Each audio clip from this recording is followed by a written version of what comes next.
Peri engineering, arts and science, pharmacy, nursing மற்றும் physiotherapy கல்லூரிகள் சென்னை இந்தியாவில் சிறந்த உள்கட்டமைப்பு கொண்ட கல்லூரிகளில் ஒன்று. 100% வேலை வாய்ப்பினை உறுதி செய்யும் சாதனை. ஆயிரக்கணக்கான பிற கல்லூரி மாணவர்களுக்கும் வேலை தந்த பெருமை.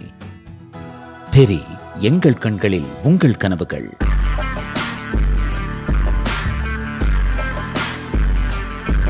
வணக்கம் ஜெகன். வரலாற்றிலேயே முதல் முறையா 12 ஆசியான் நாடுகளோட சேர்ந்து இந்தியா ஒரு மிகப்பெரிய பயங்கரவாத தடுப்பு போர் ஒத்திகையை பண்ணியிருக்காங்க. எக்ஸைஸ் பிரகதி 2026. இது ஃபர்ஸ்ட் டைம் நடக்குது. என்னைய கொஞ்சம் ஆச்சரியப்பட வச்ச ஒரு மிக முக்கியமான நிகழ்வு. இதில் பல முக்கியமான முடிவுகள் எடுக்கப்பட்டிருக்கு. ஃபியூச்சரில் எப்படி போக போகுது அப்படின்றதுக்கான, அதே மாதிரி இந்தியாவுடைய லுக் ஈஸ்ட் பாலிசியை தாண்டி ஆக்ட் ஈஸ்ட் பாலிசி எந்த அளவுக்கு இப்போ செயல்பட்டுருக்குன்றதுக்கான ஒரு டீட்டெயில் வீடியோ தான் இது. எக்ஸைஸ் பிரகதி 2026. இதுதான் first edition. Partnership of regional armies for growth and transformation in the Indian Ocean region. Clear கட்டா இது சைனா மற்றும் சைனாவுடைய அடிமை நாடுகளுக்கு எதிரான ஒரு கூட்டணி அப்படின்றத நம்ம ரொம்ப தெளிவாக பார்க்கணும். இது எங்கே நடந்துச்சு அப்படின்னு பார்த்தீங்கன்னா, உம்ரோய் மிலிட்ரி ஸ்டேஷன், இது நம்ம மெகாலயாவில் இருக்குது. மே 20ஆம் தேதி துவங்கியிருக்கு. மொத்தம் 12 நாடுகள் இங்கே வந்திருக்கிறாங்க. 12 நாடுகளும் சேர்ந்து தீவிரவாத தடுப்பு நடவடிக்கைகளுக்கான போர் ஒத்திகையை பண்ணியிருக்கிறாங்க. இதுதான் இந்தியன் ஆர்மி முதல் முறையாக லீட் எடுத்து இப்போ ஒரு கவுண்டர் டெரரிசம் ஆப்ரேஷன்ஸை பண்ணுறது. இந்தியாவுடைய ஆக்ட் ஈஸ்ட் பாலிசியில் ஒரு மிக முக்கியமான ஹார்ட் பவர் ஷோ பண்ணுறதுக்கான நிகழ்வு இது. இப்போ இந்த இடம் அப்படின்றது இன்னொரு 2-3 விஷயங்களோட டைமிங் பண்ணி பார்க்கணும்.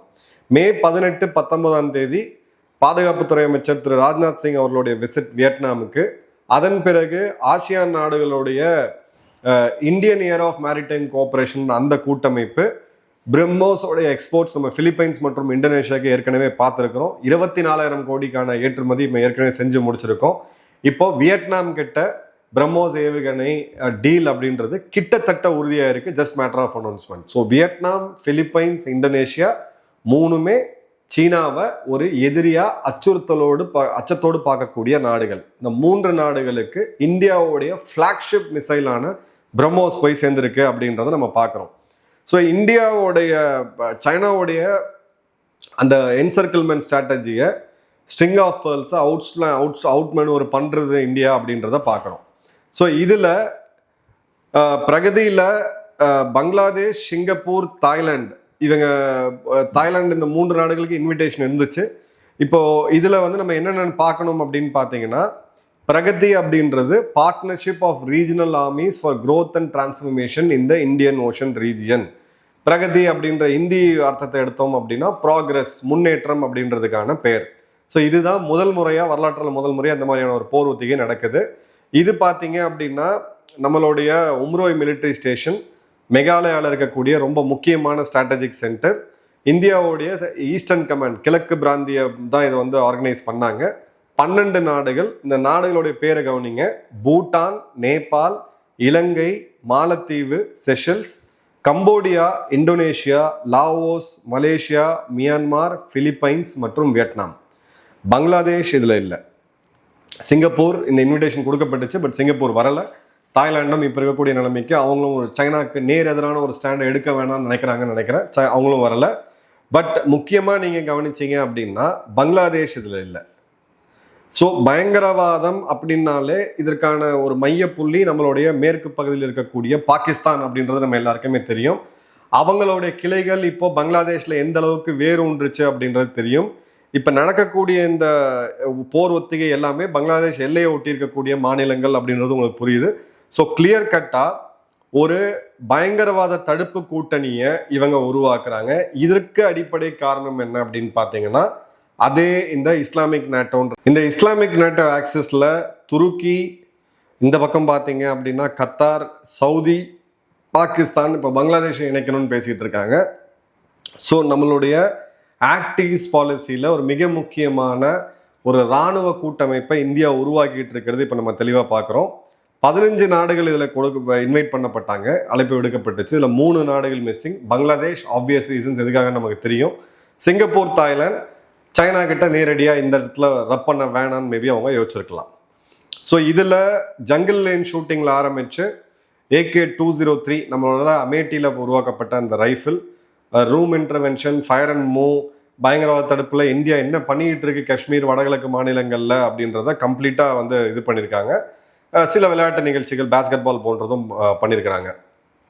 இதுல வந்து ரொம்ப முக்கியமா பார்த்தோம் அப்படின்னா ஒரு இண்டஸ்ட்ரியல் சைடுமே இருக்கு. அதாவது நம்மளுடைய இண்டஸ்ட்ரியல் அமைப்பான ஃபிக்கி மே 30-31 இதே உம்ரோய் கண்டோன்மெண்ட்ல ஒரு இண்டஸ்ட்ரி எக்ஸிபிஷன் ஆர்கனைஸ் பண்றாங்க. இதுல இந்தியாவில் உருவாக்கப்பட்ட எல்லா விதமான ஆயுதங்களும் வந்து காட்சிக்கு வைக்கப்படுது.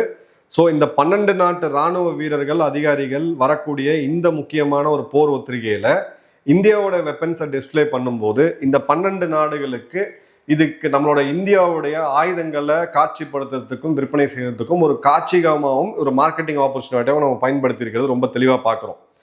ஸோ இது முதல் முறையாக நடக்குது. இது வருடம் இனிமேல் நடக்கும் அப்படின்னு சொல்லியிருக்கிறாங்க.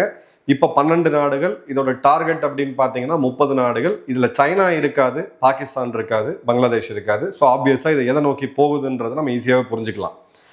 இப்போ ஏன் குறிப்பிட்டு இந்த நாடுகள் அப்படின்னு கவனிச்சிங்க அப்படின்னா இந்து மகா சமுத்திரத்தை மையப்படுத்தி தான் இந்த கூட்டமைப்பு இருக்கு. இப்போ இந்து மகா சமுத்திரத்தை யார் டாமினேட் பண்றா அப்படின்ற காம்படிஷன்ல ஒரு பக்கம் சைனா இருக்கு, இன்னொரு பக்கம் இந்தியா இருக்கு. இப்போ இதுல 7 தென்கிழக்கு ஆசிய நாடுகள், Indonesia, Malaysia, Philippines, Vietnam, Cambodia, இது எல்லாமே பார்த்தீங்க அப்படின்னா தென்சீன கடல் பகுதிகளில் சைனாவுடைய ப்ரெஷரை நேரடியா இன்னைக்கு தாங்கக்கூடிய ஒரு நாடுகளா இருக்குது.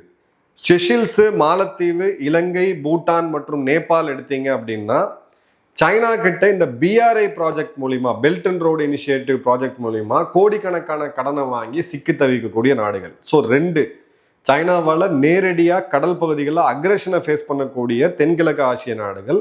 இன்னொரு பிளாக் எடுத்தீங்கன்னா குட்டி குட்டி நாடுகள், தீவு நாடுகள், நேபாள் போன்ற நாடுகள் சைனா கிட்ட கடனை வாங்கிட்டு இப்போ அவங்க கிட்ட சிக்கிட்டு இருக்கக்கூடிய நாடுகள். இந்த நாடுகளுடைய இதுதான் நான் வந்து பார்க்குறோம். ஸோ இந்த இடத்துல இது வந்து ஓவராலா நம்ம Sagar security and growth for all இந்த ரீஜன் சொல்லி 2015 எடுத்தது. இப்போ அதோடைய ஒரு மிக முக்கியமா ஒரு இராணுவத்தோடைய அந்த கூட்டமைப்பை இங்கே உருவாக்கி இருக்கிறத நம்ம பார்க்குறோம். இப்போ இது வந்து பார்த்தீங்கன்னா இந்தியா ஒரு பர்ஃபெக்ட் செக்யூரிட்டி பார்ட்னர் அப்படின்ற இடத்துலையும், அதே மாதிரி ஆப்ரேஷன் பிரம்மா நீங்கள் கேள்விப்பட்டிருப்பீங்க, அந்த டைமில் பெரிய அளவுக்கு கவர் ஆகலை. போன வருடம் பூகம்பம் வரும்போது மியான்மரில் பேரழிவு ஏற்பட்டுச்சு மார்ச் மாதம். அப்போ இந்திய இராணுவமும் அங்கே இருக்கக்கூடிய நம்மளுடைய NDRF, நம்மளுடைய மருத்துவர்கள் தான் போய் உதவி செஞ்சாங்க. அப்படின்ற போது கிளியர் கட்டாக இது நம்மளுடைய ஒரு கான்ஸ்டரியம் ஸ்டைல், நம்மளுடைய மிலிட்ரி ப்ரெசன்ஸை எக்ஸ்பேண்ட் பண்ணுறோம் அப்படின்றத கிளியர் கட்டாக பார்க்கலாம். அதே மாதிரி பார்த்தீங்க அப்படின்னா இதே காரிடரில், அதாவது அராக்கன் சொல்லக்கூடிய இந்த மலைப்பகுதிகள், இதே காரிடரில் அமெரிக்கா பங்களாதேஷ் மூலியமா சில முக்கியமான ஆப்ரேஷன்ஸை பிளான் பண்ணுறாங்க சைனாவுக்கு எதிராக அப்படின்றத பார்க்குறோம். அதில் அரக்கன் ஆர்மியை ஆர்ம் பண்ணுறதும், ரோஹிங்கியா சால்வேஷன் ஆர்மின்னு சொல்லக்கூடிய RSAக்கு ஆயுதங்கள் கொடுத்து அவங்க மூலியமா வீழ்த்தலாம் அப்படின்றதையும் பார்த்தோம். இதில் ரொம்ப முக்கியமாக ஒரு அமெரிக்கர் மற்றும் 7 உக்ரைனியர்கள் சமீபத்தில் மணிப்பூர் பகுதிகளில் கைது செய்யப்பட்டது. அதன் பிறகு 2 முக்கியமான நபர்கள் அமெரிக்காவர்கள் கைது செய்யப்பட்டு எண்ணெய காவல் எடுக்கப்பட்டது எல்லாம் பார்க்கும்போது இந்த இடத்துல ஜங்கிள் இன்சர்ஜென்சியை கட்டுப்படுத்துறதுக்கான ஒரு கூட்டமைப்பாகவும் இது வருது அப்படின்றத பார்க்குறோம். இப்போ என்னென்ன எக்ஸசைஸ் இது வரைக்கும் நம்ம வந்து தென்கிழக்கு ஆசிய நாடுகளோட சேர்ந்து பயன்படுத்திருக்கணும். வின்பேக்ஸ் இந்தியா வியட்நாமோடைய கூட்டு பயிற்சி, கருட சக்தி அப்படின்ற இந்திய விமானப்படையோடது, இந்தோனேஷியா மற்றும் இந்தியாவுடைய ஸ்பெஷல் ஃபோர்ஸஸ் விமானப்படை பிரிவு பண்றது, ஹரிமு சக்தி இது மலேசியாவும் இந்தியாவும் பண்றது, மைத்ரி இந்தியாவும் தாய்லாண்டும் பண்றது, இம்பேக்ஸ் இன்கார் அப்படின்றது இந்தியாவும் மியான்மரும் சேர்ந்து பண்றது, சின்பேக்ஸ் அப்படின்றது கம்போடியாவும் இந்தியாவும் சேர்ந்து பண்றது, மித்ர சக்தி அப்படின்றது இலங்கையும் இந்தியாவும் சேர்ந்து பண்றது, யூக்குவிரன் மாலத்தீவு இந்தியா, சூரியகிரண் நேபாள் இந்தியா, சம்பிரித்தி அப்படின்றது பங்களாதேஷும் இந்தியாவும் பண்றாங்க. இப்போ இதெல்லாம் தாண்டி பிரகதி அப்படின்றது ஒரு ட்ரிபிள் பிளேவா பார்க்கலாம். ஸோ இந்த ட்ரிபிள் பிளேல இந்தியாவுடைய ஆயுதங்கள் டிஸ்பிளே பண்ணப்படுது, இந்திய இராணுவத்தோடைய வல்லமை, கவுண்டர் டெரரிசம் ஆப்ரேஷன்ஸ் அதை வந்து நம்ம அவங்களுக்கு கற்றுக் கொடுக்குறோம். அதே மாதிரி பார்த்தீங்கன்னா இந்த சமயத்தில் பாதுகாப்புத்துறை அமைச்சர் வெளிநாடுகளில் போய் குறிப்பாக வியட்நாமோட பிரம்மோஸ் டீலை முடிக்கணும் அப்படின்னு சொல்லி வராரு. ஸோ சைனாவுடைய ஸ்ட்ரிங் ஆஃப் பேர்ல்ஸுக்கு எதிரான இந்தியாவுடைய நெக்லஸ் ஆஃப் டைமண்ட்ஸ் அப்படின்றது ரொம்ப அழகா சைனாவுடைய போர்ட் நெட்வொர்க் பாருங்க. இந்த பக்கம் கவடார் பாகிஸ்தானில், அதன் பிறகு இந்தியா கீழே ஹம்பன் தோட்டை இலங்கையில், அப்புறம் வந்து கேப்யூ மியான்மாரில், சிட்டகாங் பங்களாதேஷில், ஜிபூத்தி கல்ஃப் ஆஃப் ஒமான் பகுதிகளில். ஸோ இந்த இடத்த உடைக்கிறதுக்கு நெக்லஸ் ஆஃப் டைமண்ட்ஸ் அப்படின்றது சபாங் துறைமுகம் இந்தோனேஷியா, தும் துறைமுகம் ஒமான், சபஹார் ஈரான், அக்லாலே மொரிஷியஸ், இப்போ அந்தமான் நிக்கோபார் கமாண்டை வந்து அதிகப்படுத்தி இங்கே ஒரு துறைமுகத்தை கொண்டு வரதன் மூலியமா இந்தியா தெளிவான ஒரு கவுண்டர் நடவடிக்கை எடுக்கிறாங்க அப்படின்றது பார்க்குறோம். ஸோ சைனாவை உறுத்தி பார்த்துருக்கு. சைனாவோடைய ஒரு சோஷியல் மீடியா போஸ்ட் நான் பார்த்தேன். ஒரு பெரிய பையனும் ஒரு 12 சின்ன பசங்களும் சேர்ந்து ஏதோ சண்டை போட்டுட்டு இருக்காங்க, ஒன்னா சேர்ந்து சண்டை போட்டுட்டு இருக்காங்க அப்படின்ட்டு. அதாவது இந்தியா ஒரு பெரிய பையன், ஆனால் எங்க அளவுக்கு கிடையாது, ஒரு 12 சின்ன பசங்களாம் சேர்ந்து ஏதோ பண்ணிக்கிட்டு இருக்காங்க அப்படின்ற மாதிரி நக்கல் நையாண்டியோட போயிட்டு இருக்காங்க. ஸோ கிளியர் கட்டா அமெரிக்காவுடைய குவாட் கூட்டமைப்பு இது இருக்கோ இல்லையோ, இந்தியாவுடைய வெளியுறவு கொள்கை அப்படின்றது ஆக்ட் ஈஸ்ட், கிழக்கு நோக்கி தான் போக போகுது அப்படின்றத நம்ம ரொம்ப தெளிவாக பார்க்குறோம். இப்போ இந்தியாவுடைய மில்லன் எக்ஸைஸ் நம்ம சமீபத்தில் பார்த்தோம். இன்டர்நேஷனல் ஃப்ளீட் ரிவ்யூ விசாகப்பட்டினத்தில் ஐஎன்எஸ் விக்ராந்தில் நேரடியாக நம்ம இறங்கி போய் பார்த்தோம் அந்த இடத்துல என்ன இருக்குன்றது. ஸோ இந்த கண்டினியூஸ் எஃபர்ட்ஸ் எல்லாமே கிளியர் கட்டாக நம்ம இதை நோக்கி தான் போகிறோம் அப்படின்றது தெளிவாக தெரிஞ்சிருக்கு. இப்போது நம்மளுடைய 10 வருஷம் குமுலேட்டிவாக நம்மளோட ஆயுத 2015 25 எடுத்தோம்னா கிட்டத்தட்ட 1,10,000 கோடியை தொட்டிருக்கு. 1000 மடங்கு ஜம்ப் 2015-16 விட நம்ம கனெக்ட் பண்ணி எடுத்தோம் அப்படின்னா. ஸோ இப்போ நம்மளுடைய டிஃபென்ஸ் எக்ஸ்போர்ட் போன வருடம் அப்படின்றது 24,000 கோடியா இருக்கு. இது வருடம் வந்து ஒரு 12% 15% வரைக்கும் க்ரோ ஆகும் அப்படின்றதுல இதுல சைசபிள் மார்க்கெட் நமக்கு அப்படின்றது இந்த பக்கம் இருக்கக்கூடிய தென்கிழக்கு ஆசிய நாடுகள் தான். ஏன்னா அவங்களுக்கு இருக்கக்கூடிய பிரச்சனை, சின்ன சின்ன நாடுகளுக்கு இருக்கக்கூடிய பிரச்சனை என்ன அப்படின்னு பார்த்தீங்கன்னா, ஒன்று அவங்க தாய்லாந்து போன்று சீனாக்கு, அதாவது கம்போடியா போன்று சீனா கிட்ட ஆயுதங்கள் வாங்கக்கூடிய சூழ்நிலை, அங்கே வந்து குவாலிட்டி இஷ்யூஸ் மற்றும் சீனாக்கு அடிமையாக இருக்குது போன்ற பல விஷயங்கள் அதில் இருக்குது. இன்னொரு சைடு எடுத்தீங்க அப்படின்னா நீங்கள் அமெரிக்காட்டிருந்து வாங்கி ஆகணும். ஒன்று அது ரொம்ப எக்ஸ்பென்சிவ், ரெண்டாவது சீனாவுடைய நேர் எதிரியாக பிலிப்பைன்ஸ் இப்போ என்ன ஒரு இதில் இருக்காங்களோ அதுக்கு உண்டான ஒரு சூழ்நிலை வருது. இது இடைப்பட்டு பக்கத்தில் இருக்கக்கூடிய ஒரு மிடில் பவர் ஸ்ட்ராங்காக அவங்களுக்கு வந்து பேக்கப் பண்ணாங்க அப்படின்னா இந்த சூழ்நிலை மாறும். அதை மையப்படுத்தி தான் இந்தியா இப்போ மூவ் பண்ணி போயிட்டு இருக்காங்க. இன்னும் சில இன்ட்ரெஸ்டிங் செய்திகளோடு மீண்டும் சந்திப்போம். நன்றி, வணக்கம், ஜெயன்.